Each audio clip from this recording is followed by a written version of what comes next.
Siniswerte tayo mga kasangga. May nakita akong porkwit na Shamo. Ang gaganda ng breeder niya, grabe. Pero naunahan ako, kaya yung mga anak lang yun nakuha ko. Pero yun, dinamihan ko na yung pagbili natin dahil ang ganda ng lahi. Tingin nyo mga kasangga, Indio Gigante ba to or Shamo Dumpo?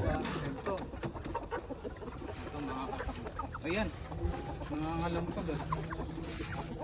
Tignan nyo to, ang haba ng binti. Ito ay, hindi ko alam ilang, pero mukhang sisiw pa, hindi pa kompleto balahibo.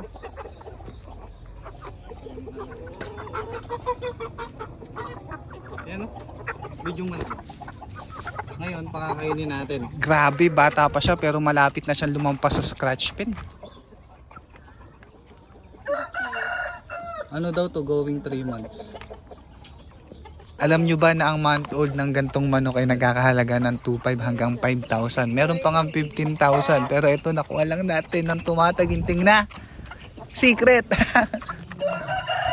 Basta talaga may tiyaga ka at marunong kang kumilatis.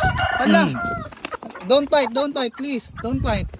Bali 8 talaga yan, kaya lang 6 lang yung nakuha ko dahil naunahan ako dun sa 2. Yung isa naman nakuha ko medyo bata pa kaya pinawalan ko na lang muna.